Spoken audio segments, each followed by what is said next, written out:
First at noon, nearly 3,000 crews locally and across the country are in Tulsa today. Oklahomans are stationed in El Paso at the U.S.-Mexico border assisting Texas National Guardsmen. Now to the state capitol, where Governor Kevin Stitt continues his criticism of the 2024 fiscal budget. Just want to say this snow that's falling right now is great, so let the kids go out and play. Crews are starting to clean up the debris. For the first time since last weekend's deadly storm, we are hearing from Oklahoma Governor Kevin Stitt. Officials haven't said who exactly made that call. He's allowing the budget to become law, but is refusing to sign it. Every cadet class that goes through the Tulsa Police Academy is trained on how to respond to active shooter situations, a situation officers hope they never face, but very well might. Speaking of planes, Delta has announced a new nonstop service from Tulsa International Airport. In 2021, it was a Cinderella story for ORU, and word on the street is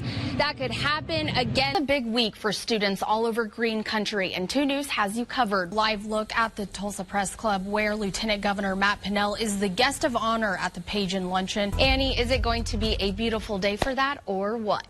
A lot of people, even my own mother, just text me saying, hey, is it going to rain on my planes today? I hope not. It's football season, so hopefully that means colder weather as well. And it sounds like this might be a great time to hop on a plane and fly somewhere with better weather.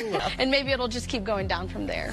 Yeah, Maybe Tornado Alley will shift and not include us anymore. We're taking a break from storms for a second to talk about sports, specifically ORU baseball.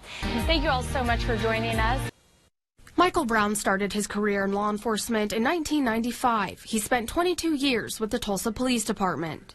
I had never thought that there was any better calling than being there when people needed you. Now, he's a senior instructor for Tulsa Tech's criminal justice program. Like most who work in law enforcement, Brown says wearing the badge is rewarding, but along with rewards come challenges. Hurt children, hurt people, and you just see the results and what it does to families and what it does to people and how it changes their trajectory in life. In 2012, Brown confronted one of those challenges. A man had been shot and killed by police. Brown had to notify the family. That's an extraordinarily difficult thing to go and tell people that their family members are gone. As Brown told the man's wife about his death, the man's daughter stood there as well. There was an elementary school age sorry. There was an elementary school aged young girl there, and at the time I did not think much of it, but I didn't realize how important she'd be to me later. This past week, 9 men and women were the first class to graduate from the Tulsa County Sheriff's Office's new academy. One of those deputies, Aaliyah Sanchez. She was also a student of Brown's at Tulsa Tech. My father was shot and killed by a police officer.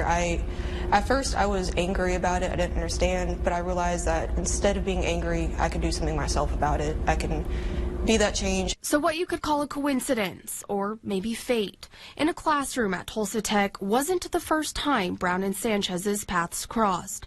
Deputy Sanchez was that elementary school-aged girl Brown remembered from 11 years ago. He told me, he was like, yeah, I know about that. I worked that case. I was a supervisor on that case. Throughout heartbreak and difficulties came an unforeseen friendship. In a way, I feel like I was destined to meet him so I can be where I am now. Because without him, I wouldn't be where I am. You have the choice to go down a path that's going to lead you to lack of a future, or you can lead yourself to a path that leads you to a pretty great future. And a life lesson to learn. You control your own destiny through tragedy, pain, and triumph. In a way, it was also my father making sure, he put him in my path so I can do good. In Tulsa, Shea Smith, 2 News, Oklahoma.